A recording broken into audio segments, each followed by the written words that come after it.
मेरे प्यारे विद्यार्थियों, उत्कर्ष के इस YouTube चैनल पर आप सभी का हार्दिक स्वागत है, अभिनंदन है। आज हम एक बहुत ही महत्वपूर्ण टॉपिक के ऊपर डिस्कस करने वाले हैं। वह टॉपिक है हमारी गौरवान्वित सभ्यता, हमारे लिए एक बहुत ही गौरवपूर्ण सभ्यता। कौन सी सभ्यता? यस, सिंधु नदी घाटी सभ्यता के बारे में।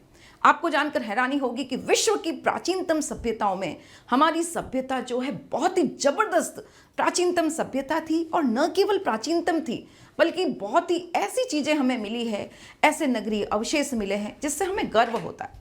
आपको पता है यूरोप में भी उस समय उस काल में ऐसी शानदार नाली व्यवस्था नहीं मिलती, ऐसा प्रॉपर ड्रेनेज सिस्टम नहीं मिलता जैसा कि हमारे यहाँ मिलता है। बहुत सारी ऐसे बातें हैं, बहुत सारे ऐसे टॉपिक हैं जिनमें हम पूरे विश्व में अग्रणी रहे। उसी में से एक छोटा सा टॉपिक मैंने आज आपके डिस्कशन के लिए उठाया है, वह है कृषि टेक्नोलॉजी। क्या एग्रीकल्चर करते थे? क्या वो कृषि से परिचित थे? और परिचित थे तो कौन कौन से अनाज के दानों का उन्होंने प्रयोग किया, उगाए, किस प्रकार से सिंचाई करी, किस प्रकार से कटाई करी, ये सारी बातें और इस पर बनने वाले क्वेश्चंस जो है उस पर हम आज चर्चा करेंगे। तो सबसे पहले मैं आपको बताऊंगी कि हमारी जो सभ्यता है, हड़प्पा सभ्यता, वहाँ से हमें बहुत सारे अनाज के दाने मिले। हम कहते हैं कि भाई कृषि थी, अनाज के दाने हमें कैसे प्राप्त होते हैं? देखो, हरी सब्जियां तो नष्ट हो जाती है सालों साल, जब बहुत समय बीतता है, आंधी तूफान बारिश वगैरह आती है तो अनाज, हमें सब्जियां नहीं मिलेगी। जैसे मैं आपको कहूँ पालक में हमें मिल गया, ऐसे नहीं मिलेगा। हमें अनाज के दाने जो जल जाते हैं, जलने का मतलब जो पकाए गए उनका कार्बनीकरण हो गया और उसी से हमें एविडेंस मिलते हैं। जिसका कार्बनीकरण होगा ना, उसी का एविडेंस मिलता है और उसी के आधार पर मैं आपको बता सकूंगी कि हड़प्पावासी ये अनाज के दाने खाते थे। तो यह ध्यान रखना, एक कार्बनीकरण एक प्रोसेस है जिसके द्वारा आर्कियोलॉजिस्ट बहुत महत्वपूर्ण खोजें करते हैं और उसके द्वारा हमें पता चलता है कि इन लोगों का जीवन, रहन सहन, खान पान, पहनावा सब कुछ कैसा था। ठीक है, तो उसी में एक महत्वपूर्ण टॉपिक मैं आपको बता रही हूँ, वह है कौन कौन सी चीजें थी जिसका वे प्रयोग अपने खाने के लिए करते थे। तो सबसे पहला अनाज के दानों की बात करें। देखो, एक ट्रिक से याद करवाऊंगी आपको। कैसे याद करवाऊंगी? अनाज हम क्या खाते हैं? तो सबसे पहला हम गेहूं खाते हैं, है ना। हम क्या खाते हैं? गेहूं खाते हैं। और क्या चीज हम यूज करते हैं? गेहूं के साथ साथ जौ, बाजरा, जौ है, बाजरा है, ये सब तो हो गए चपाती के लिए। ठीक है, अब इसी के साथ साथ भाई सब्जी भी तो खाएंगे। तो सब्जी में ध्यान रखना भाई, हरी सब्जी अभी मैंने आपको कहा वह तो नहीं मिलेगी, समय बीतता चला जाएगा, वो नष्ट हो जाएगी। लेकिन कुछ दालें वगैरह है उसके हमें एविडेंस जरूर प्राप्त हुए। दाल के साथ याद रखो हम क्या खाते हैं? चावल। तो चावल याद रह जाएगा आपको। और एक और ट्रिक बताती हूँ आपको। सभी बच्चे, आपने कहा मैडम हम तो ये सारी चीजें नहीं खाएंगे, कुछ स्पेशल खाएंगे। ठीक है, तो मैंने आपको कहा चलो आज हम छोले भटूरे खाएंगे। ट्रिक के साथ आपको याद करने हैं कौन कौन से अनाज के दाने हड़प्पा स्थानों से मिले, कौन कौन से अनाज थे जिनको उन्होंने बोया, उनको उगाया, उनको खाया। तो एक बहुत ही शानदार ट्रिक से याद रखो भाई, पहले चपाती किसकी बनती? गेहूं की, जौ की, बाजरे की। उसके बाद सब्जी आएगी, खाली रोटी तो नहीं खाओगे ना। तो सब्जी से याद रखो भाई, सब्जी मैडम ने कहा ग्रीन वेजिटेबल के एविडेंस तो हमें मिल नहीं सकते, हजारों साल पुरानी सभ्यता है। तो हमें दाल जो है, अनाज जो है, उसके हमें साक्ष्य मिल जाते हैं। तो दालें, और दाल के साथ क्या खाते हैं? चावल। तो चावल, और उसी के साथ साथ याद रखो कि कुछ स्पेशल, तो स्पेशल से याद रखना है आपको सफेद चना। छोले भटूरे से याद रख लो सफेद चना। और कुछ आपने कहा नहीं मैडम हमें तो कुछ मीठा चाहिए, तो तिल। तो ये सारे, इससे आपको याद भी रह जाएगा। और ये सारे ही अनाज के दाने हैं जो हड़प्पावासी प्रयोग में लाते थे। अब इसमें एक चीज जो है इंपॉर्टेंट, वह ध्यान रखना है कि बाजरे के साक्ष्य कहाँ से मिलते हैं? बाजरे के साक्ष्य हमें गुजरात से मिलते हैं और चावल के साक्ष्य हमें बहुत कम प्राप्त हुए। ये दो खास बातें आपको याद रखनी। चलो, अब हमने ये पढ़ लिया भाई कि अनाज के दाने तो थे, अनाज के दाने यानी कृषि तो करते थे, ये तो पक्का हो गया कि यस मैडम अनाज के दाने मिले, यानी एग्रीकल्चर तो डेवलप था। अब आपने मेरे से पूछा कि मैडम बताओ एग्रीकल्चर में टेक्नोलॉजी क्या थी? तो मैं आपको यह नहीं बताऊंगी बड़ी बड़ी मशीनें, ट्यूबवेल और ये तो नहीं होंगे भाई। 3000, 4000 वर्ष पुरानी सभ्यता, और आज तो अब खोज हो रही है 8000 वर्ष पुरानी कह रहे हैं। तो देखोगे इसमें हमें किसके एविडेंस मिले हैं? तो हमें वृषभ के बारे में पता चलता है। कैसे? हमें वृषभ की मृण मूर्ति मिली। मृण मूर्ति का क्या मतलब है? मृण मूर्ति का मतलब है आग में पकाकर जो बनाते हैं ना मिट्टी को, उसको कहते हैं मृण मूर्ति। हमें बैल की मृण मूर्ति मिली और हमें मोहरों पर रेखांकन मिलता है। मोहरों पर, ये क्या है? मुहर है, मुहर। और इस पर ये देखो इस तरीके का रेखांकन हमें प्राप्त हुआ है ना। तो ये मोहरों पर जो रेखांकन हमें प्राप्त हुआ है, इससे पता चलता है कि हड़प्पावासी, वृषभ का मतलब क्या है? वृषभ का मतलब होता है बैल। बैल से परिचित थे। क्या पता चला? बैल से परिचित थे। मैंने आपको बोला कि भाई हड़प्पा के लोग जो है सिंचाई के लिए, हड़प्पा के लोग सिंचाई के लिए नहीं, खुदाई के लिए, जुताई के लिए बैलों का प्रयोग करते थे, हल चलाते थे। तो आपने कहा मैडम मृण मूर्ति मिली, जानवर मिला, कैसे प्रूव करोगे कि खेतों में काम लेते थे? तो चलो आ जाओ मेरे साथ, एक और एविडेंस बताती हूं। हमें क्या मिला? मिट्टी के हल के प्रतिरूप मिले। मिट्टी का बना हुआ हल का प्रतिरूप, प्रतिरूप यानी मॉडल, खिलौना, हमें मिट्टी का हल का बना हुआ प्राप्त हुआ। कहां से मिला? यहां पे बहुत इंपॉर्टेंट क्वेश्चन आता है आपके, बनावली और चोलिस्तान। बनावली कहां है? हरियाणा में है।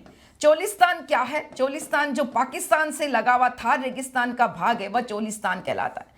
तो चोलिस्तान के भी कई स्थल है, वहां से भी, और बनावली जो हरियाणा में है वहां से भी हमें इस प्रकार के मिट्टी के हल के प्रतिरूप मिले। ओके, तो आपने कहा मैडम ये तो मॉडल है, ये तो खिलौना है, अभी भी हमें विश्वास नहीं है कि ये लोग हल चलाते थे, और एविडेंस दीजिए। तो चलिए मेरे साथ और एविडेंस देती हूं।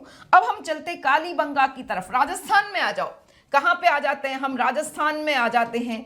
और राजस्थान में कहां चलते हैं भाई? राजस्थान में चलते हैं कालीबंगा की तरफ।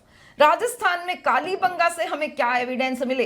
कालीबंगा से हमें जुते हुए खेत के साक्ष्य मिल गए। क्या मिल गए? कालीबंगा से हमें जुते हुए खेत के साक्ष्य मिले। अब तो विश्वास हो गया कि खेतों की जुताई करते थे और कृषि टेक्नोलॉजी डेवलप थी और हल चलाते थे।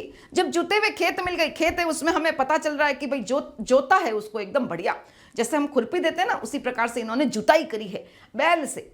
और इससे पता चलता है कि टेक्नोलॉजी थी और बैल का प्रयोग करते थे, बैल से हल चलाते थे और हल से जुताई करते थे। क्लियर है? जुते हुए खेत के साक्ष्य कहां से मिले? मोस्ट इंपॉर्टेंट क्वेश्चन आपके सीयूटी से बनता है। चलो आगे चलते हैं। एक कालीबंगा के बारे में खास बात ध्यान रखना, कालीबंगा जो है आरंभिक हड़प्पाई स्थल है। आपने पढ़ा है आरंभिक हड़प्पाई स्थल क्या होता है? जो इतना डेवलप्ड नहीं होता।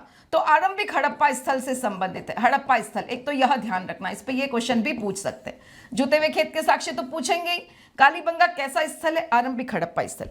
और एक और खास बात हमें यहां पर मिली, जो हल रेखाएं हैं, ये हल रेखाएं हमें प्राप्त हुई है ना, लेकिन इसके दो समूह हमें प्राप्त हुए। यानी खेत है, खेत में दो तरह की रेखाएं मिली।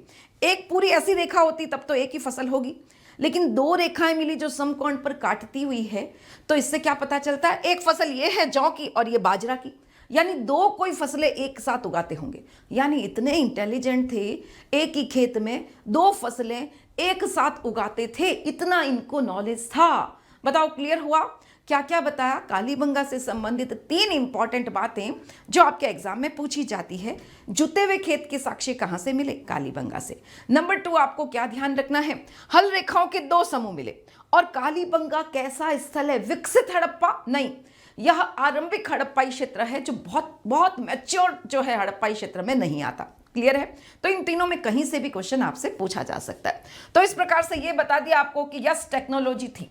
चलो अब जब खेत है तो खेतों में फसलें होगी, जुताई आपने देख लिया, बैल आपने देख लिया, तो फसलों की कटिंग कैसे करते थे भाई?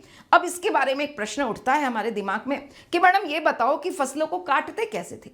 तो हमें क्या मिले हैं? हमें लकड़ी के हत्थे मिले हैं। ये क्या है? लकड़ी के हत्थे। लकड़ी के हत्थे जो है हमें प्राप्त हुए हैं। और ये क्या है? पत्थर है, पत्थर के फलक है, पत्थर के ये फलक जो है हमें प्राप्त हुए। और इससे पता चलता है शायद ये इस प्रकार से लकड़ी का हत्था लिया और इसमें क्या कर दिया? इसमें ये पत्थर का जो फलक है यह इसमें लगा दिया। और इससे क्या करते हैं? इससे ये फसलों की जो है कटिंग करते होंगे। और या ऐसा भी संभव है क्योंकि धातु से परिचित थे तो धातु का प्रयोग भी करते होंगे। धातु का प्रयोग भी, धातु के उपकरण भी यूज में ले सकते हैं। हमें जो एविडेंस मिले वो इस तरीके के मिले हैं, जिससे पता चलता है कि शायद ये लोग इस तरीके से कटाई करते होंगे। तो ये भी एक साधन हो गया।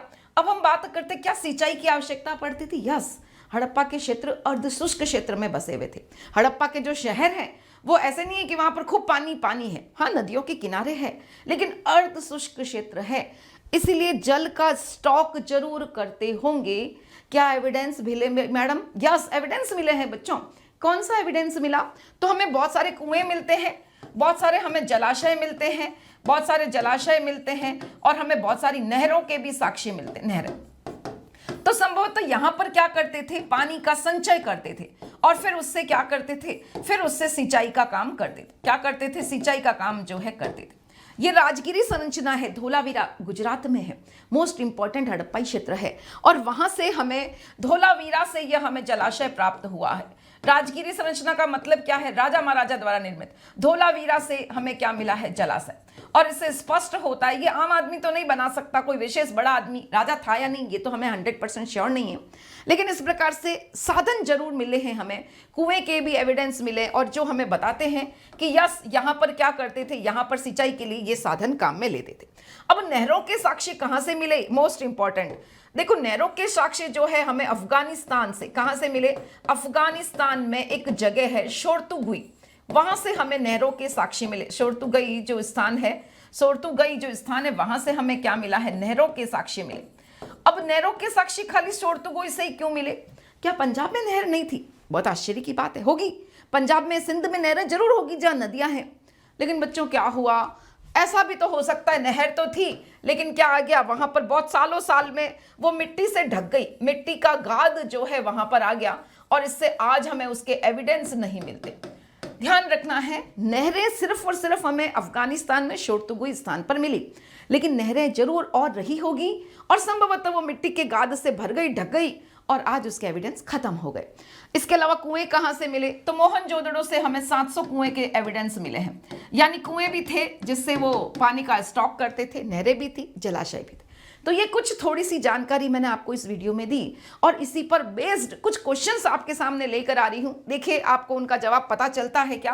क्या आप उनका जवाब दे सकते हैं? बताओ, निम्नलिखित में से कौन से अनाज के दाने जो है हड़प्पाई क्षेत्र से प्राप्त हुए? कौन से ग्रेन्स हैं जो हमें प्राप्त हुए? गेहूं, जौ, तिल, दाल, सफेद चना। यस, हमने पढ़ा, अभी पढ़ा, गेहूं, जौ, बाजरा, दाल, चावल, सफेद चना और तिल। एक ट्रिक से बहुत शानदार तरीके से मैंने आपको याद करवाया। तो गेहूं मिला, यस मिला, जौ मिला, यस मिला, तिल, बाजरा, सफेद चना, बाजरा भी मिला और चावल के साक्ष्य भी मिले, यह भी ऐड कर लेना। तो राइट आंसर क्या हो जाएगा? डी जो है, ऑल ऑफ द अबो, ये आपका राइट आंसर हो जाएगा। देखते हैं नेक्स्ट क्वेश्चन क्या है। नेक्स्ट क्वेश्चन है कि किस स्थान से मिट्टी के बने हुए हल्के प्रतिरूप मिले? बहुत ज्यादा बार क्वेश्चन पूछा हुआ है, मोस्ट इंपॉर्टेंट क्वेश्चन है। तो हमें चोलिस्तान और दूसरा क्या है? बनावली। चोलिस्तान क्या है? थार से लगा हुआ, थार रेगिस्तान से लगा हुआ जो पाकिस्तान वाला एरिया है, थार रेगिस्तान से लगा पाकिस्तान वाला एरिया। कौन सा एरिया? पाकिस्तान का एरिया। पाकिस्तान का जो एरिया है, पाकिस्तान का क्षेत्र, वह क्या कहलाता है? चोलिस्तान कहलाता है। चोलिस्तान के खूब सारे स्थल है जहां से हमें इस प्रकार के मिट्टी के हल मिले। और बनावली जो हरियाणा में पड़ता है, यहां पे भी ध्यान रखना, क्वेश्चन पूछ सकते हैं। हरियाणा से भी हमें जो है बनावली नामक स्थान से हल के मॉडल जो है प्राप्त हुए। तो राइट आंसर क्या हो गया भाई? ए और डी जो है वो आपका राइट आंसर है, यानी ऑप्शन ए में ही हमें आंसर मिल गया, आगे जाने की जरूरत नहीं है, राइट आंसर हो जाएगा। नेक्स्ट क्वेश्चन है, निम्नलिखित में से किस स्थान से जुते हुए खेत मिले? मैंने आपको बोला खेतों की जुताई की जाती थी और इसके एविडेंस में आपको लेकर गई थी राजस्थान, याद है क्या? वापस लौटो राजस्थान पर। राजस्थान में कालीबंगा, कालीबंगा का मतलब होता है काली चूड़ियां, ये वाला एरिया है राजस्थान का, इसीलिए यहाँ पे काली चूड़ियां भी मिली है, लेकिन ये आपकी बुक में नहीं है। आपको यहाँ पर यही ध्यान रखना है, कालीबंगा से हमें क्या मिले बच्चों? जुते हुए खेत के साक्ष्य मिले। यह आरंभिक हड़प्पाई क्षेत्र है, यह भी ध्यान रखना, यहाँ पे क्वेश्चन पूछ सकते हैं क्योंकि आपकी बुक में दिया हुआ है आरंभिक हड़प्पा स्तर से संबंधित है, आरंभिक हड़प्पा स्तर से संबंधित है। तो ये यह भी ध्यान रखना, यहां पर भी क्वेश्चन पूछ सकते हैं। और यहां पर हमें हल रेखाओं के 2 समूह प्राप्त हुए। नेक्स्ट क्वेश्चन है, बाजरे के दाने किन स्थलों से प्राप्त हुए? क्वेश्चन आपका क्या है? हरियाणा से, गुजरात से, राजस्थान से या पंजाब से? तो ध्यान रखना है, हमें गुजरात से जो है बाजरे के दाने कहां से मिले हैं? राजस्थान से नहीं, गुजरात से हमें बाजरे के दाने खूब सारे मिले। बाजरे के दाने कहां से मिले? गुजरात से हमें बाजरे के बहुत सारे दाने जो है वह प्राप्त हुए। नेक्स्ट क्वेश्चन ने, बताओ किस हड़प्पा स्थल से नहरों के साक्ष्य मिले? तो ध्यान रखना, शोरतुगुई जो स्थान है जो अफगानिस्तान में पड़ता है, अफगानिस्तान की तरफ पड़ता है। भाई भारत पाकिस्तान तो बहुत बाद की घटना है, सभ्यता तो बहुत पुरानी है, उस समय पाकिस्तान अलग नहीं है, अफगानिस्तान पाकिस्तान सब हमारा ही क्षेत्र है। और वहां पर शोरतुगुई नामक स्थान जो है वहां पर हमें नहरों के बहुत ही शानदार एविडेंस प्राप्त हुए हैं। इसी के साथ आपसे आज्ञा लेना चाहूंगी। धन्यवाद।